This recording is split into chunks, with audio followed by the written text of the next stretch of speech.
I'm Greg Hunter. Welcome to USAWatchdog.com. With us, our next guest is all about data mining. He calls it predictive linguistics. Before I even bring him on, I want to say he's made a lot of big calls. On the night of the election, he said two big things. He said Trump would win big if they didn't cheat him. He did win big. Considering all the cheating in all the states like California and the illegal voting, he won huge. He also made this prediction, and that was Hillary Clinton. Our data sets say she's going to go missing. What happened the night of the election when she lost? She was missing. Another big prediction that he's made a bunch of them, and accurate ones too. The earlier part of this year when Bitcoin was $600, $700, $800 an ounce, he said, Bitcoin's going to take off. Bitcoin's going to take off first. Gold and silver later, but Bitcoin's going to take off. What is it now? 2,500 a unit right now, and that's what we're talking about. We're talking about Bitcoin. Of course, I'm talking about Clif High from halfpasthuman.com. Clif High, thank you for joining us today on USAWatchdog.com. Thanks for asking, Greg. It's always a treat.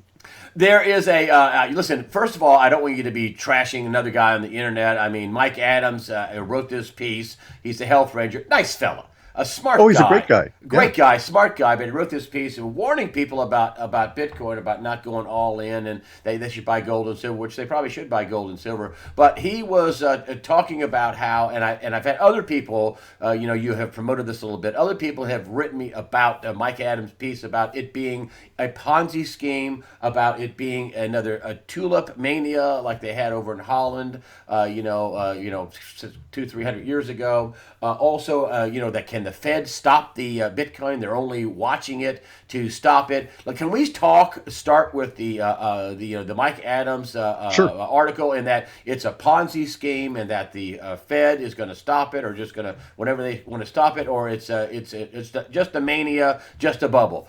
What is going on with Bitcoin? Let's just start just with Bitcoin. Let's start with Mike Adams' perspective, okay? And his perspective has a basic assumption that I find to be invalid. And that basic assumption is that you're going to want to get out of cryptocurrencies. Okay, the idea is from his article that somehow the dollar is where you want to get out of Bitcoin into. And my perception here is that he's entirely wrong historically, that we're not at a period of time where we're valuing one asset against another. That is to say, one store of wealth, Bitcoin, against a store of debt, the dollar. What we're instead doing is we're looking at what I'm calling episodic hyperinflation. And it is an episode in which there's a great number of people that lose faith in the dollar and they rush into Bitcoin and other cryptocurrencies. And the people that are in there decide that they need to use dollars temporarily, and so they sell some of theirs and then use those dollars and then come back into the cryptos at a later date. And so it's episodic. It's little waves that just come in and out of the crypto space based on the degrading level of confidence in the U.S. dollar. So we are at a global currency reset at this point. It is not being run by officialdom. There will be no Bretton Woods conference that's meaningful. There will be no central bank G7 meeting that is meaningful because these individuals are behind the curve. And the curve is being led by all of the people as they lose confidence in the fiat currencies. In past hyperinflations, such as the tulip mania, that was actually an attempt to get out of degrading florins. And so it was not trying to make money on tulips. They were desperate to leave the losing situation in florins. And what is driving the impetus now into cryptos is the demographics that are involved with the baby boomers needing to retire. And yet for the last 30 years, yields have dried up down to zero at the direct signature of the managers of the Federal Reserve and the dollar. So we have demonstrable proof that the managers of the dollar are very bad at it.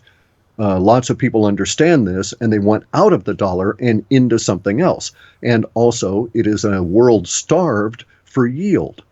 So there has not been yield to be able to have a retirement program going on for these last 40 years. Most insurance companies require 6% yield in order to make it as a firm. So most insurance companies are teetering.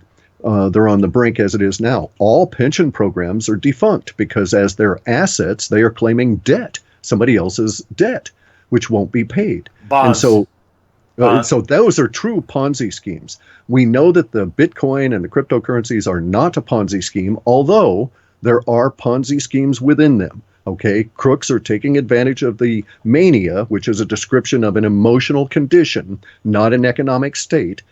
But the crooks are taking advantage of the emotional fear that people have, trying to get out of the dollar into something solid, and they're presenting opportunities to rip these individuals off of their wealth that they're trying to shift by coming up with what I'm calling fake coins, so to speak, right? Like fake news.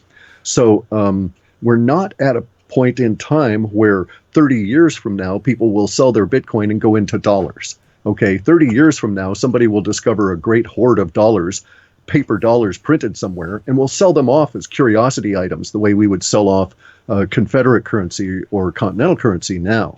It will have no value then, and they'll be selling those for some form of cryptocurrency. The reason I say this is twofold.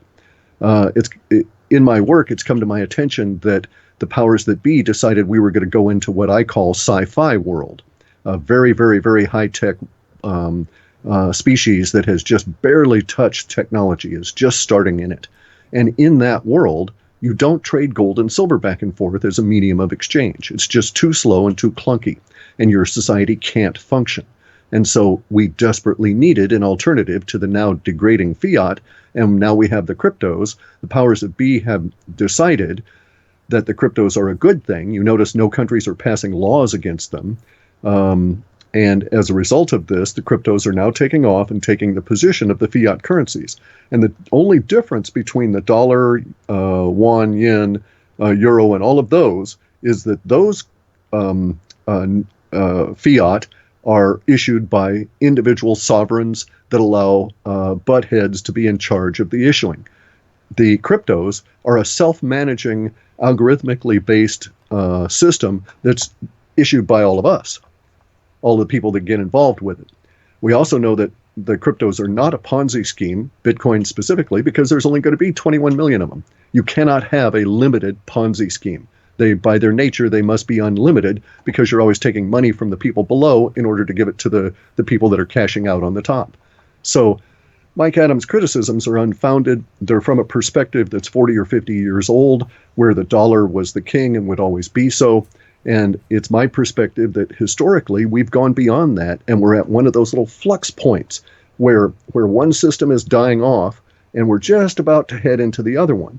And as we go into that transition into the other one, this point of time that we're in right now is where all of this is coming up. All the froth, all the corruption globally, all of this is exposed because we can't pay for it with dying dollars anymore. You can't bribe people with dying dollars.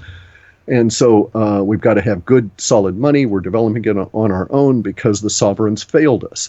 So whenever we get to a situation of like when the sovereigns failed to provide wheat through an effective system, the French Revolution happened and off with their heads. You know, we can't take being starved by a bunch of buttheads at the top. We, the people, can tolerate a great deal. The body politic is self-correcting. We're robust. We're solid. But at some point, stupidity weighs down on us too much, and we've decided that's it. We've got to get rid of them. And it's basically a very tribal kind of a thing. If you're following behind a tribal leader that everybody sees as getting the tribe into problem after problem after problem with no resolution, pretty soon that leader goes away, and then you try something else. And we're at that point right now. And in this case, we've decided that the buttheads in charge of the Fed and the body politic, those guys have to go because they're just too corrupt, too criminal, and they're in our way. And they're not going to be able to transition us effectively into sci-fi world. I mean, these people still think the sun is a nuclear reactor and that we're going to have a global warming because of SUVs. Their thinking is so last century, we just can't tolerate it anymore. And I wanted to get into the fact that that the Federal Reserve is now talking about not raising interest rates. And they were talking about raising interest rates. Well, if they wanted to protect the dollar, they'd jack interest rates up. But they're not going to do it. They're afraid the whole derivative complex, I guess, will unwind. If they do have rising interest rates, that's the problem that Trump's going to have, is that I think he's going to be successful. I think the bond market's going to go crazy because rates will have to go up. What about the Federal Reserve? Are they with this whole idea that, well, now they're not going to do 3 rate hacks of 1/4 of a point. They may do one. They may do none. Now we're getting bad numbers for jobs, and we're getting soft numbers in the economy, and all of a sudden the Federal Reserve, are they even relevant at this point? I was just going to bring that up. The analogy I'm trying to come up with is, here you've got a bunch of guys that are desperately trying to be mechanics on a engine we're not even running on anymore. Who cares what they do for the dollar? Who cares what their approach is to try and save the banks? Both of the dollar and the banks are doomed. I'm not messing with either of those. And hundreds and hundreds and hundreds of thousands, millions of people are also in this same, let's abandon these fellows and get on with business. And let's talk about hyperinflation. Some charts. One of the things in your report, and folks, this is a 25-page report. He talks about 29 currencies. He told me off camera. Cliff, you told me off camera. There's 750 cryptos. There's over 750. Yes. So this has got some big ones in it. We'll go through some of the big ones: Ethereum, Ripple, Steemit. We'll go through some of those. But back to my question about the inflation. The inflation is going to be reflected, and this is another thing that you said, and you accurately said. He says, with gold and silver, they will come up later, but they're too manipulated. They're too easy to manipulate. That's about what you said. Right. He says it's harder to manipulate. It can be, but it's harder to manipulate cryptocurrencies like Bitcoin. And what you're going to see is people running into a medium where they can't manipulate it, and you'll see these price spikes. So now you're talking that this isn't going to be just 2,500 or whatever it is now, the cryptocurrency 2,250. I don't know what it is per unit right now, but you're saying it's going to go to $13,000-$14,000, and it ain't going to take years. It's going to take months. Is that right? Correct. Explain that. I've got a what they call a strike point, which is a numeric value that our data sets are aiming at, that shows Bitcoin should be about 13,800 sometime in early February of next year. So about 6-7 months, and there we are. And that'll be basically a fivefold increase over what we're at now. This will continue the sort of rate of growth of these. And hold on just a minute. I just want to come back here now. And you're saying that this is really a function of the death of the dollar. And somebody else, Rob Kirby, said the same thing, is that these explosions in cryptocurrencies really means the dollar's dying. Correct. He said Correct. The same thing. Absolutely. You did, actually. And so you're saying that this is a result of the death of the dollar. So holding on to stacks of 20s outside the banking system isn't going to help you much or for long. Is that right? That's quite correct. I mean, their acknowledged goal is to steal 2% of your money every year. That's what the Federal Reserve sets up. Inflation, right. Which means we steal from you. That's their word for we steal from you. And so they want to steal from you 2% every year. The fact of the matter is that we know that global quantitative easing has never stopped. It's just shuffled from one central banking center to another so as to disguise it from the various populations. And we're at a position now where realistically, inflation, especially on food items, is reaching up into 18 and 20%. So you're going to lose 1/5 of the purchasing power of your dollar just messing about with it. And at the same time as that, because of the limited supply and because of the various bottlenecks, the dollar price of other assets is going up, except for where they're controlled by the central banks. And it's my contention that the cryptos had to go first. They had to roar off first in order to upset the central banking algorithmic structure such that then silver and gold could break loose. And I suspect silver will break loose. I suspect that the rocket shot on that will be staggering, that the silver and gold people will be falling all over themselves. Now, however, bear in mind, I'm the internet's worst silver forecaster for price. Okay, I got you. Okay, all right. Okay, all right. Because I've had prices for silver at $600 an ounce that have been in the data since 2003. So if indeed that's going to occur, look at how rapid and how shocking that rise is going to be. Now, I also have data that shows that gold lags behind Bitcoin, but that by February of next year, gold will be in the $4,800 range. So that says to me that the breakdown of the suppression system is underway by that point or has occurred, and things are just starting to take off for the metal. And I expect also that there will be some level of slosh where we get people that make profits in So wait, so cryptos. gold and silver will take off this year or next year? No, they'll take off this year, such that by the time that we get to next year, dollar values will be over 4,800 an ounce for gold. Okay, so it's not going to happen overnight that it would double, but it'll, over that period of time, whatever it is now to February, it'll go from its current price up to about 4,800 an ounce. That's just what our data shows. And then what about silver? Silver, we have 600 an ounce somewhere, we think, before that period of time. Okay, and then silver thereafter goes basically towards parity, which is to say that we don't get numbers for it relative to dollars. We get numbers for silver relative to ounces of gold, and that we're going to go from a ratio of whatever it is now down to 1 to 1. It's about, I don't know, 60 or 70 times, something like that. It's okay, high. And so that would be the basic metric that you could use to judge how far silver is going to rise relative to gold's price over these next 8, 9, 10 months. At some point in February or so of next year, after we've achieved, or around the time we're achieving the $4,800 an ounce for gold, we're going to see real evidence of hyperinflation flooding out everywhere, as the last parts of the body politic and the religion of the central banks is basically giving up the last of their lifeblood over those next couple of years. So 2018 is going to be a critical year. It's going to be horrific for everybody in the Western world, insofar as our financial system, and therefore everything is going to be affected by it. All our politics, our monies, our healthcare system, our food, everything's going to be affected by how bad the monetary system, the problems of the monetary system in 2018. So basically, if you're going to try and do something, this is the year to do it, okay, 2017, because it all comes unglued this year, and it'll be your last year to get some more or less regular stuff done. And then we're going to go into this big period of chaos that will be economically driven, not financial, but economically driven. That is to say, the economy, our confidence in the dollar and our ability to trade and deal with each other at a global basis will be so shattered that we won't have any confidence in the economy, and therefore anything based on that economy, which is the current financial system.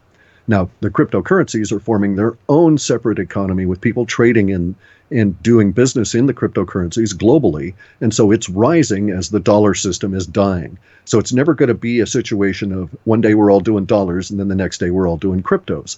It's that some people are transiting now, they'll be into cryptos as other people are still in dollars. They're getting more and more into cryptos, they're out of dollars, and other people are trailing behind them, just starting to get into it. And it'll take a long time because there's 7 billion of us. So we can expect this to go on for perhaps decades. But the big kickoff in terms of sports metaphor happens this year, such that the game is fully engaged by 2018. And there's no safety in yuan or pound sterling or real or rupee or yen. All that's the same basket of debt garbage. Correct. You're dealing with the same group of buttheads trying to manage your currency. And it's a question of, do you have any faith, trust, and confidence in the people at the top of the system that you're involved in? If not, then one way now to get out, to vote, so to speak, with your lack of confidence, is to get into cryptocurrencies or gold and silver. Gold and silver especially is the most undervalued asset on the planet at the moment. It's not going to return a huge amount of money to you 3 months from now. It's not going to be that kind of an asset in the future. It is money, so you're not going to be converting it to currency necessarily. You may in the future as you need to. So I don't see silver as an investment vehicle, because the idea would be that you would have to convert it back into fiat in order to profit from the investment, right? And so if the fiat is of no use to you, then you're not going to be doing any conversions that way. Sort of makes sense? Well, it means you're just going to protect. It's going to be a true store of value. Correct. And at the time that you need to convert it from a store of value to an exchange medium, you may at that point actually take the stuff to an exchange and convert it to cryptos. Or you may swap it over for, cars or houses or whatever it is you're actually going to buy. I'm of the mind, and tell me if this is crazy. I'm of the mind that at some point the Trump administration isn't going to try to tax gold and silver. I think they're going to say, you know what, like the state of Arizona just passed a law where they're no longer taxing gold and silver. It's just money. We don't tax it. Whatever you make is whatever it is. You just got to pay the federal government. I think at some point, I think the economy is going to get so bad that the Trump administration is going to say, listen, take your gold, take your silver to a car dealer, to a closing table, buy a house, buy a car, use it any way you'd like, just to get the gold and silver back into the system. That's what I think is going to happen. I agree with you. They will do away with it. They'll go crazy. They'll do all kinds of stuff that people can't even dream of. Is that wrong? Sure. They'll take away the capital gains tax as the states are doing, and liberate the gold and silver from the concept of it being an asset, and return it back to the idea of a monetized currency. And at that point, it will circulate, but its value will be such that it's going to be very valuable stuff indeed, and you wouldn't be able to get change for silver ounce in a deal somewhere. You might be able to buy a car for an ounce of silver. Who knows how valuable it's going to be? But it is heading towards parity with gold, and the parity with gold is going to be very difficult for the functioning part of the economy. That is to say, for those manufacturers and so forth that depend on silver. So you're going to still, even though we're going to have all the dollar crises and all this kind of stuff going on, yuan and the renminbi and Australian dollar and Canadian dollar and so on, in chaos, you're still going to have people trying to make Apple iPhones in China and sell them back to us.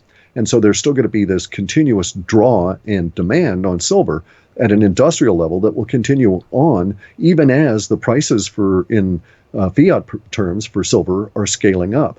And it's going to be very interesting by the time we get to this point next year to see how we're dealing as a species with the various conflicts for these things. So, for instance, it may be that one of the things the federal government does is to say you can spend as much damn gold as you want, no capital gains tax on it. But no Patriot Act, no terrorist thing, nothing. Correct. Nothing please. On that. Gold is free. It's money. Use it. Let's get it in circulation. But if you've got an ounce of silver, you must strategically sell it to the U.S. government, and this is the price that we're going to force you to take. They may well do that because silver is such a strategic metal now, and in the future, its strategic value might be 10 or 20 times higher than it is now because of the technologies that will be coming online in a couple of years. Yeah, and dude, you just predicted the biggest black market on the face of the earth if that happens. Silver exactly so. A huge black market. If you have a 1963 dime, a U.S. dime, you'd have yourself, $500 or something. You know what I'm saying? What do you say to the people that say, well, what about EMP attack? What about putting it offline? What about taking cryptocurrencies and we have an EMP attack or the power goes out or whatever? Then you got nothing, okay, well, right? Here's the thing. And so what do you say to those people? Because that's the kind of thing that people have asked me about in preparation for this interview. Ask him about this. Ask him about that. So I'm asking you. So what do you say to people that say, what about EMP attacks and getting knocked offline and losing power and what good is your cryptocurrencies at that point?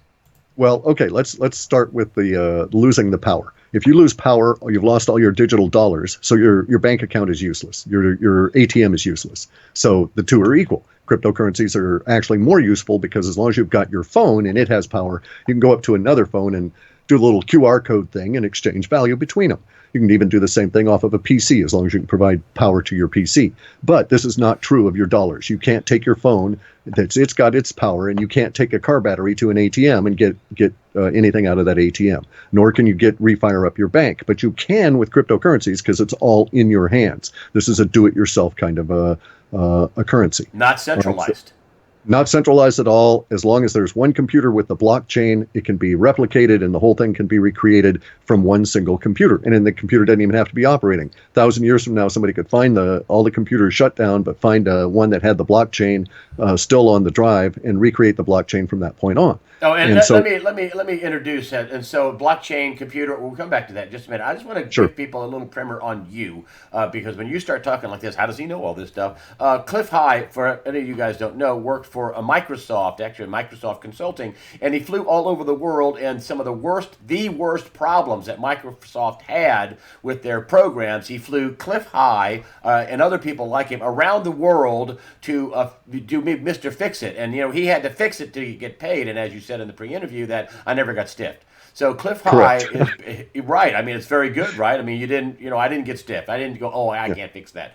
So that's why Clif High is a coder, a programmer, a computer engineer, a software engineer. This is why he does all of his predictive linguistics and gets billions of pieces of information. I'm sorry, I just wanted to give that little segue. Now back to the if you have one computer, you can replicate the blockchain. Back to the blockchain from any point on, there right? You go. And also say that the internet goes down. Okay, yes. Well, we don't really need the internet for the blockchain to work because I can set up a BBS here, a bulletin board system, and have other people dial in on old dial-up modems, and we're back up and running. So it's very robust, very non-critical, many points of recovery, very few points of failure, unlike the dollar. The dollar is centralized. Anything happens to the central authority, your dollar is gone.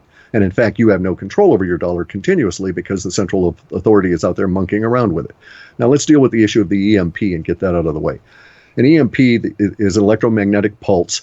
It's at certain specific frequencies. The frequencies are designed to penetrate through the metallic or plastic shielding of your PC and fry the chips and the circuits and everything is shot. Okay, it doesn't really destroy the plastic, although it could cause fires. But the idea is that it would destroy it electrically. An EMP is something that they've been studying since the 1950s. And as a result of that, when my father went through the War College in Leavenworth, Kansas, War College had a course that he had to take on these systems, and I helped him with his math. And it was at that time in the 1960s, it was decided that the powers that were thinking about it then in the U.S. military thought that it would take 250 hydrogen bombs, all coordinated in their being set off at a specific altitude above the nation of the United States in order to have a national EMP effect. So they discounted it as never could possibly occur. The reason it could never possibly occur is you can't have these things explode too high up in the atmosphere. So one bomb is not going to do it. You actually need to have them at a specific height all across the nation, and you need to have them all explode simultaneously. If one goes off first, it destroys all the others that are near it, and they don't explode, they just fall to the ground. So it's virtually impossible was the thinking in the 60s, for anybody to coordinate this.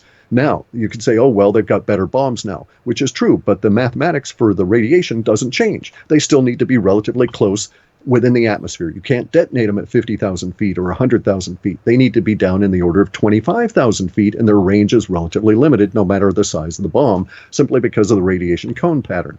So EMP is something that can't happen. The sun could do it, true. The sun could take it down.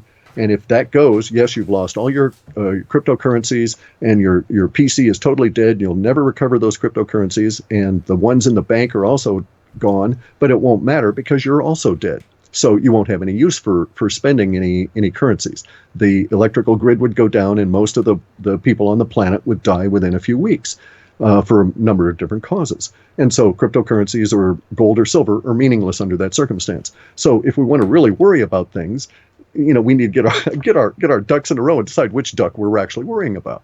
Hyperinflation is what's killing us all now. Hyperinflation and the bad management of our fiat infrastructure is causing us to lose confidence in episodes. It's like any other thing. I used to have this analogy that I would use when I was first starting out this and trying to explain to people the difference between an event and the perception of an event, and how the two frequently are exactly the same, okay? And so you're in a theater and you're sitting there. This is an experience many people will not have had these days, many of the millennials, but these theaters are these dark rooms in which you stare at a big screen that's like a television or a PC, and entertainment is provided. But the room is dark and you're in there with lots of other people. And if in the middle of that theater experience, you've got a girl that's 3 or 4 rows down from you in another seat, and she feels something on her leg, looks down and sees her friend's coat and thinks it's some kind of an animal, and she jumps up and screams because she thinks she's been bit by a weasel or something, who knows. just a moment of fright, that moment of fright can go through the whole dark room of that theater as though there's been a fire or terrorism incident, something, and all of a sudden, instantly, everybody is emotionally involved in that same bit of fright that came from that one instance with the girl's coat on her foot. And so it was a perception of a threat that caused it. The threat was not real, but the perception is swept through the crowd. This is what we're looking at now with the cryptocurrencies. Only we're seeing it we're feeling it as the confidence fades in the management of the dollar, as we see these buttheads up there parading themselves daily in the broadcast media, making butthead pronouncements that are completely stupid and wrong. And then you say to yourself, and these people are managing our money? And so at some level, you decide, oh, well, I'll take a flutter on those cryptos, Can't hurt. The dollar isn't worth anything anyway, and maybe I'll do something with these cryptos. Well, and it's actually a good thing because it's episodic. It flows. And so, because not everybody can get through that door at the same time. So the criticism, getting back to Mike Adams' article and some of these others that say, no, you can't get out of cryptos. 98% of people can't get out of cryptos if we all decided to sell. And it would be quite true.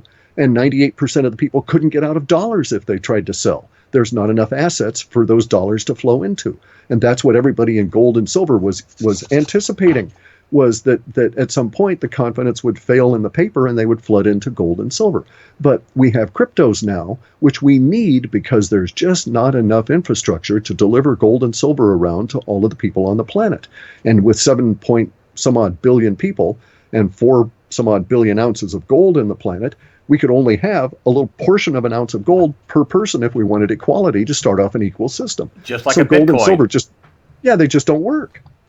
They don't work for transacting business, but they work to protect yourself from the fall of the dollar. They do work for that. Correct. They're a store of wealth now. They're no longer a currency. So when the British went off, well, the florin, actually, the tulip mania you talked about. I did not know that. I knew the tulip mania, but I didn't know that there was to get away from a dying currency, basically. Correct.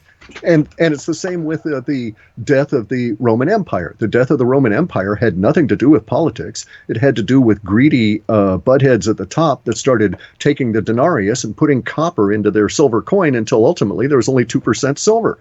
And people said, to hell with this. I'm not going to go and fight those Gauls. Those Frenchmen are really fierce. I don't want to go and fight them for this crappy copper coin. You go do it. And the next thing you know, the Gauls are at the gates, and there you go. Rome's done. And so it all comes back to the buttheads in charge of the currency. Now we've eliminated buttheads. Okay, the cryptocurrencies don't require central management. They don't require buttheads in charge. And so we've gotten rid of them all. And so this is a good thing. It's a huge new creation for humanity because now we can have money without buttheads. And let's see what we can do with it.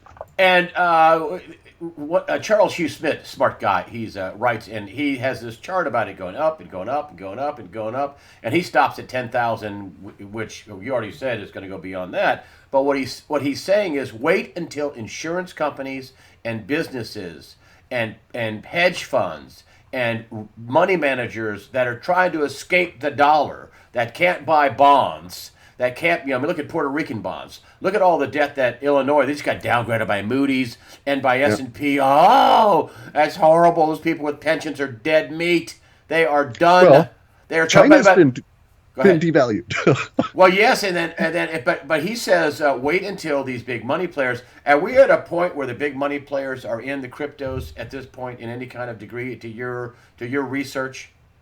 What they've actually done is they've discovered they can't buy Bitcoin. Okay, they can't buy enough gold to satisfy them, these big money players, and they also can't buy enough Bitcoin. So what they're actually buying is the access called ETH or Ethereum. Ethereum is not really a coin. It's a monetized token. It has a blockchain. That blockchain synchronizes with the Bitcoin blockchain as they're processed. But the Ethereum blockchain is a layer on top of Bitcoin. You can think of it as a carrier signal on top of the cable, and Bitcoin is your cable. So they're getting in at the Ethereum level because that's much more open, because there's much more space for them to bring in big money. Whereas if they tried to get into Bitcoin, each Bitcoin now might be worth 50, 80, 60,000. We just don't know where it would be if as your the insurance companies actually tried to buy into it in order to get yield. We know that they are doing so. Okay, it is possible because it's not truly anonymous.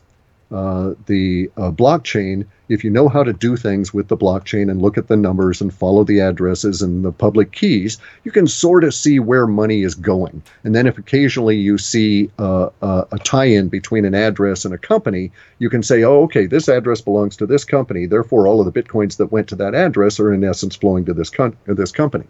And so if you can make that connection at times, you can see that indeed there are companies that are purchasing Bitcoin. And I know of some firms that have hired individuals like myself to build in-house cold storage because they anticipate putting a lot of money into a lot of dollars into cryptocurrencies and want to do it correctly from the get-go. Would you be a buyer of? I'm sorry, I interrupt you. Go ahead. No, go ahead. I was just going to go off on another subject here. Well, I wanted to kind of follow this. So you can't do it. You got 750 cryptos out there and growing. You did 29 or 30 in your report. Would you be a buyer of Ethereum?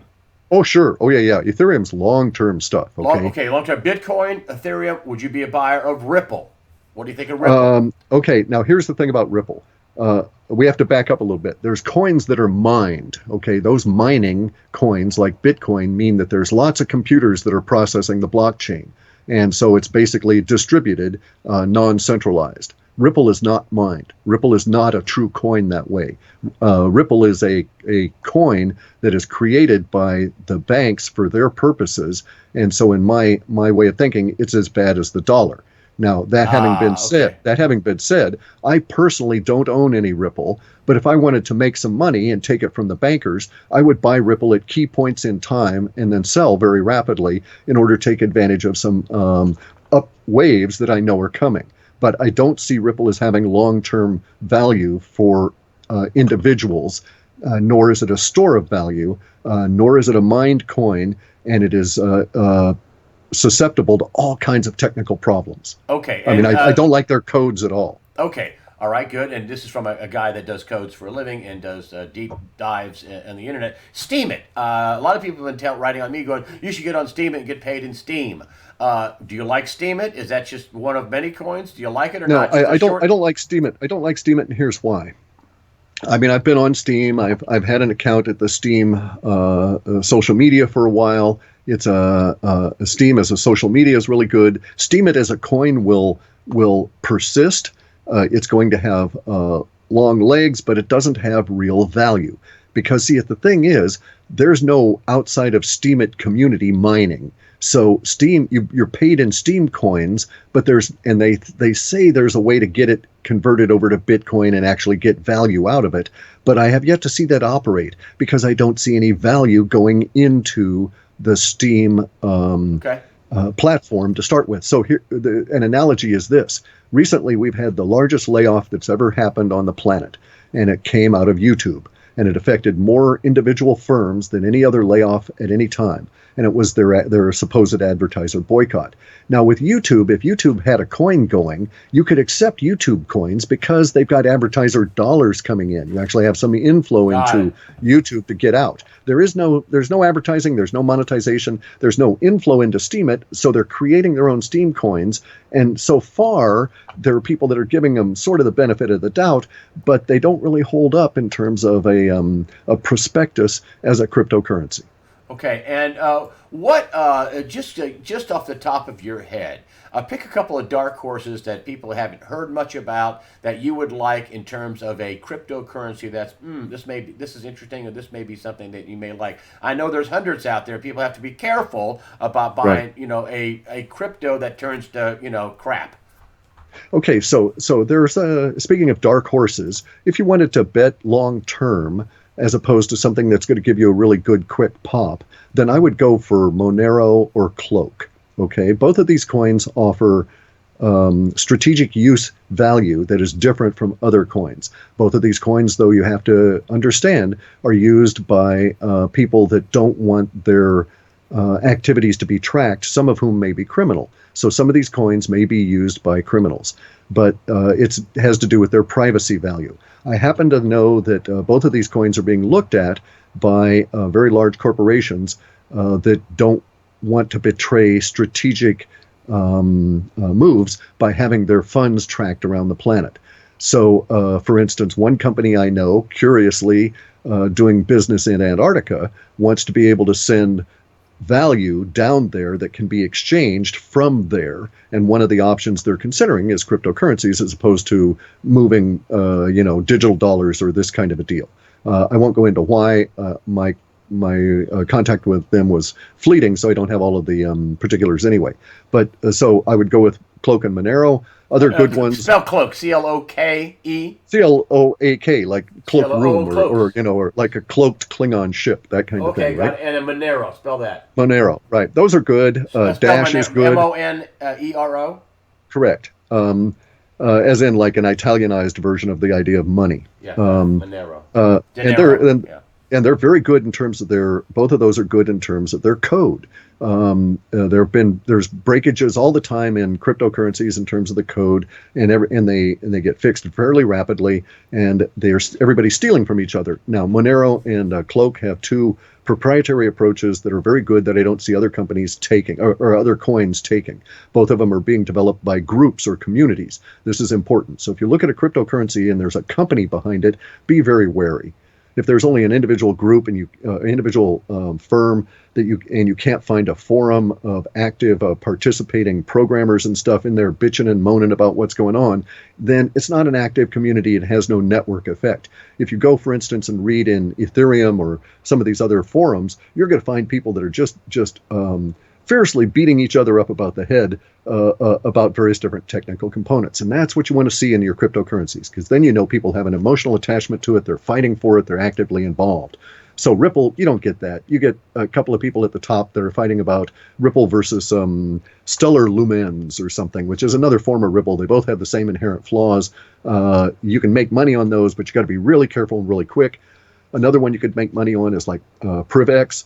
PrivX is a privacy coin. It's going to pop really well because it's got a lot of shine and pizzazz at the moment on the internet, but it's not going to last because there's nothing in its technology that is inherent and protectable. So its technology for privacy will be adopted by other coins and it'll gradually fade. But for maybe the next year or so, it might be a very good value. And that's the way the cryptocurrencies world is going to be for a while. New coins popping up. Old coins dying off as they have no special use case.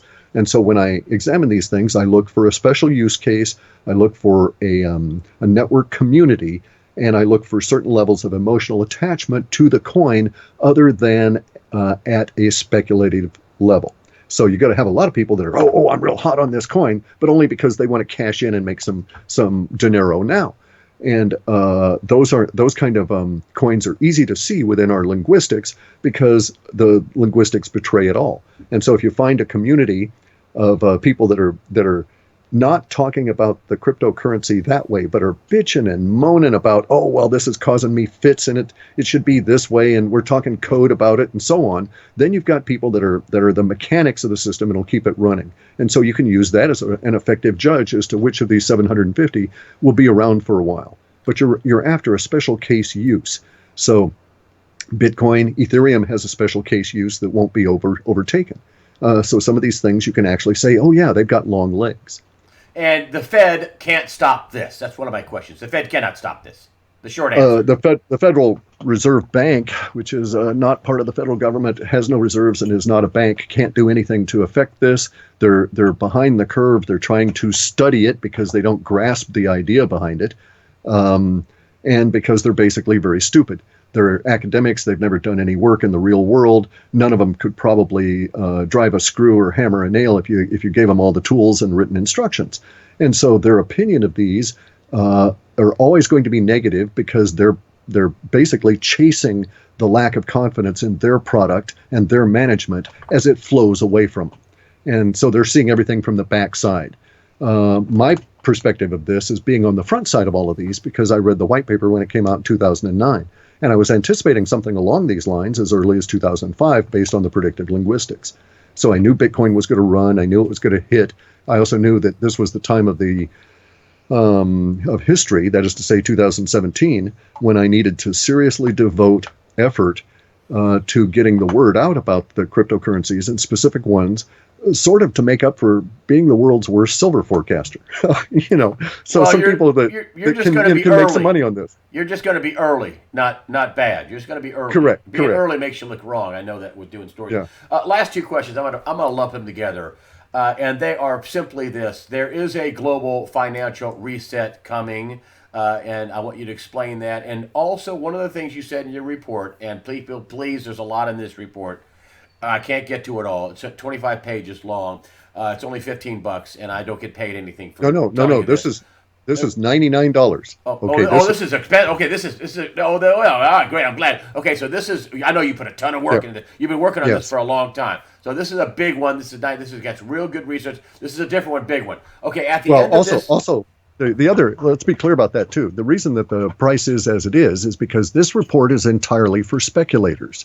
Okay, and if you've got the money to go on out and speculate in cryptocurrencies, and you're using my information, then I should get paid, get value out of it. But if you just want to save your assets, buy Bitcoin, buy Ethereum, stash them away on a hardware wallet or in a printed fashion, and don't worry about it. Think maybe about selling your Bitcoin if you need to, retirement funds in 2022 or something. But hang on to them because in 2020, the halving comes. Every time that happens, Bitcoin doubles in price within the next month or so. So whatever it is in 2020, when the halving comes, say $60,000, well, it'll jump to 120,000 within a short period of time. And so you need only hold it for a few years in order to get that kind of gain out of it. And so it can be, Bitcoin and Ethereum can both be long-term buy and hold propositions, the way you used to hold like key stocks and bonds. Okay, all right, good deal. And then the last question about the global financial reset and that the elite are fearful. Now you say we're having a reset, it's coming, it's actually starting, and you're saying the elite are fearful. Why? Because they don't control it. Okay, they are behind the curve, and now they're starting to catch on to the fact that they're behind the curve.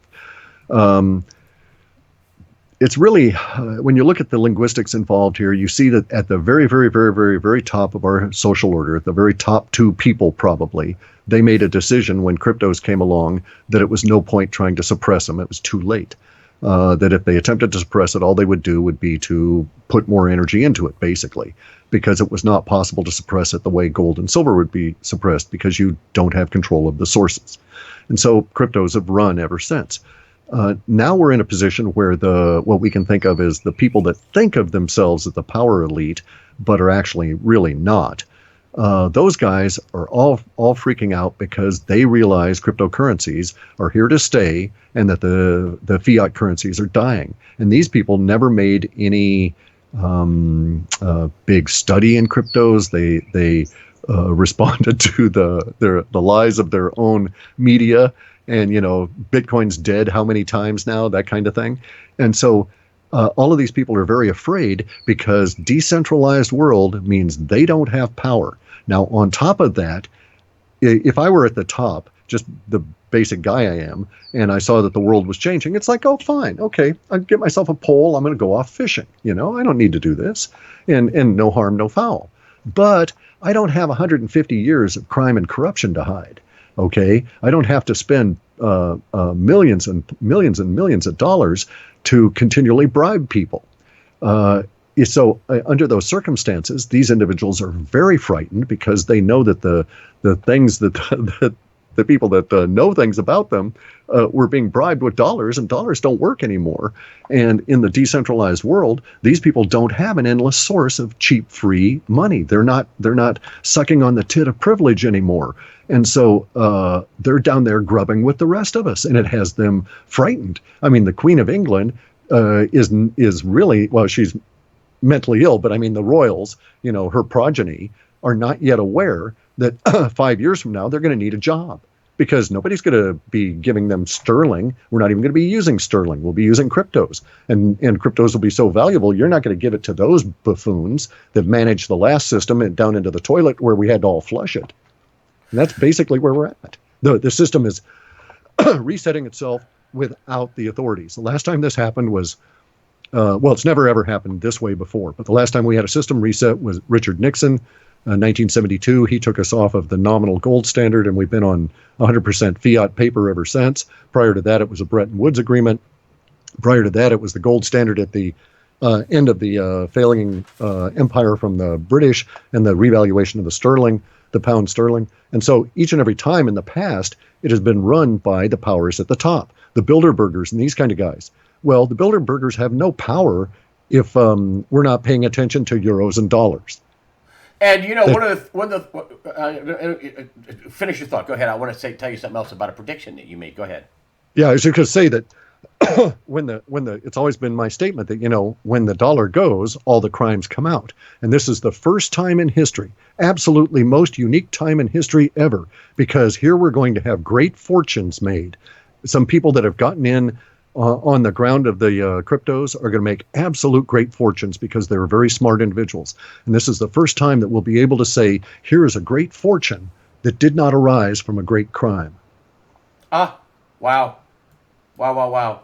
One of the things you said was the DNC wouldn't even be around, that the Democratic National Committee, that the Democrats wouldn't be around in 4 years. That's one of the predictions you made. Yeah. So Hillary Clinton was at CodeCon, and you know what that is, at 2017. I know you know what that is. And she blurts out, the DNC, their computer system was terrible, and it was a mess, and I had to, they're on the brink of insolvency. I couldn't believe she blurted that out. The DNC on the brink of insolvency. I had to put money into it. Yeah, money that was donated, bribes evidently to her. I had to put money into it to keep it afloat. I couldn't believe she blurted that out at CodeCon. I mean, doesn't that pay off your prediction? Isn't that a marker on the road to prediction for the end of the Democrat Party? Yeah. Another one of your predictions, is that right? That's correct, and the situation will be much more rapid than that. I think that by 2019, it'll be quite clear that the political infrastructure in the United States is no longer duopoly. Well, they've given up on the. I mean, they talk about working people like they're dogs. Working people. I saw some poll that 60% of voters think that the mainstream media is not for them, works against them. 60% of voters. And are they wrong? There's Democrats or former Democrats are, that's unbelievable. I mean, this is what I find so troubling is the language. And this is part of your. Tell me about what you find troubling in the language. The intensity that is still going on now about the loss of the election. Usually in the first 4 months of an election cycle after the election, everybody is sort of reconciled to the current situation. You didn't like George Bush, senior or junior, it doesn't matter. But, you go on and you get things done, right? This time we don't have that. And at first I thought it was an organized kind of a resistance due to somebody individually deciding now was the time to do this for particular reasons. Now I'm of the opinion that really what's going on is the fear level within the power elite. They're desperate to stop the inevitability of the boulder crushing them, and the boulder being the loss of their cover because the currencies are dying and they can't bribe people anymore. And so all the corruption is coming out. And so since they've been in charge, basically the powers that be, Republican or Democrat, have been in charge for the last 40 years, they're the most corrupt. They're the ones that have the most to hide. And so they are desperate that the system continue regardless of the personality. And so they would have the worst possible criminal involved be in charge rather than have any person from the outside be in charge. And so that's really what's going on at the moment. It's not as though there is a brainiac. That's why they wanted Hillary, because she was the biggest criminal that they could find. That's correct. Why the elite wanted Hillary. And that's why they didn't want Donald Trump, who's working as president for $1. Correct. He's the boulder going to land on their head. And that's what the climate change thing, nobody attacked him on, listen, China can increase pollution and build coal-fired plants that won't be clean until the year 2030. They can increase pollution, so can India. That's 2.5 billion people on the planet. This is such an imminent threat that we're going to let the two biggest, most populated nations on the face of the planet increase their pollution while we pay for it and lose jobs, and then nobody attacked him on that when he got out of the Paris Accord. Did you think that was a good move by Trump? Is that going to... Sure. Oh, sure. Oh, yeah. Be a monkey wrench, just, sabotage, throw the wooden shoe into the machinery and watch it break because that machinery is taking us someplace we don't want to go. I mean, I knew we were in real trouble when you started seeing an alignment of the religion of global warming and the political left and the progressives. And then pretty soon it got to the point where the progressives came to the understanding that if you were against global warming as an idea, you were not to be allowed to speak, and it was illegal, and they should shut you down forever. And so it's really one of those things, you know who rules when you know what you're not allowed to criticize, right? And so you know who's in charge and what the power structure is. Now we're watching the destruction of all of this as all their language fails under manifesting circumstance. It's awful hard to tell me that there's going to be global warming when I'm standing in a blizzard in Colorado in June. You know, you just are not going to get my attention with your bullshit anymore. And so that has reached the point where it's this whole confidence thing. We have buttheads in charge, and we're not going to listen to their bullshit anymore, especially about things like global warming. Now, true, we have climate change. We're heading into an ice age, and anybody that believes the global warmists they're not going to take the appropriate actions, and they will not survive long term because we're going to be hit hard by increasing prices especially on those things we need, food and energy, and it's going to get rough and brutal. And brutality starts 2018. So if you're going to do something to prepare, you need to do it this year. And unfortunately, this year is the year of chaos as the system comes unglued, the old system, and the new one is making itself manifesting before our eyes as we all work on it. So basically, if you're not working on it, that is to say, getting your assets out of the old dying system, you're stuck there. And if you want to stick and write out the 401k and all of that kind of thing, that's fine. And I'm quite sure that there will be people that will be willing to tax you as they go along. But that whole structure is failing under the butthead load, really.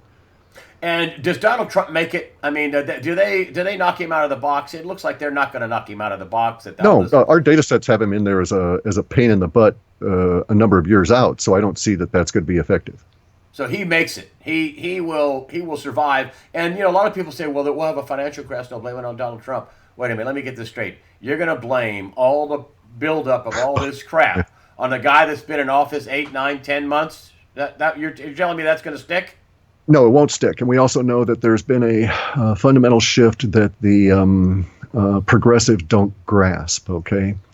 As much as they might want to decry it, the left is now faded. They're now the failing older you can't be the head of the establishment and be the counterculture, and so they can't occupy both niches. And so the fact that they're attempting to use the language of both, yes, right, and they're trying to use the language of both of the establishment and thus the authority, but also of the counterculture. That's this resistance and all this other stuff that rings hollow, and all of their cringe moments on the stuff that they put out on Twitter and things, right?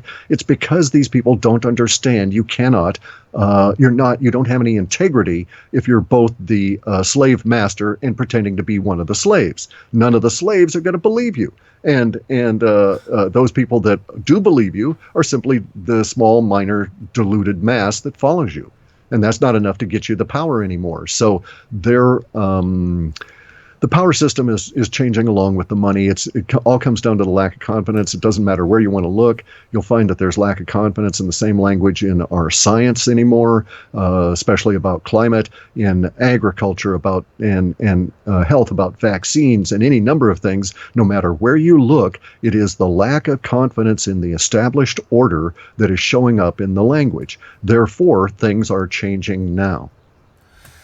Clif High, I've got to cut it off right there. Your report is $99 for anybody that wants to speculate, and you did 30 top, evidently 30 of your top cryptocurrencies that you did in this report. It is called, and let me make sure I get this correct, so you can go to it's a cryptocurrency compendium. You came on here and killed it dead and added a bunch of extra stuff that I just put you on the spot for. I appreciate that. Sure, you go no worries. to halfpasthuman.com. Is the website. Antarctica, I hope you come back and talk to us about Antarctica. Huge interest in Antarctica, alien technology, and the goings on down there. It just seems like it's Radio Free Europe going on there now. I mean, it's just been blacked out after all this attention and all the, hey, what are all those people going? Then nothing. silence, which Yep. is freaky, a little creepy as well too. They went from all this activity into nothing. I don't believe that. But anyway, halfpasthuman.com, the cryptocurrency compendium. It is $100 this time, or $99. But if you're gonna delve into this, you couldn't have a better a guy who has deep experience. And I'm sorry I broke into the middle of that with your experience, because people have to know where you're coming from. I mean, you have deep experience. I mean, to come up with this, predictive linguistics and the billions of data points that you look at, and that one of these programs takes you weeks to run, and you have to have super duper super fast high speed internet with huge bandwidth. You got all these servers and all this hardware behind you, and all this decades of experience. I just wanted to kind of put all that out, and I'm probably underselling your resume, but Clif High, halfpasthuman.com. Thanks for joining us today on USAWatchdog.com. Oh, it was fun. Glad to.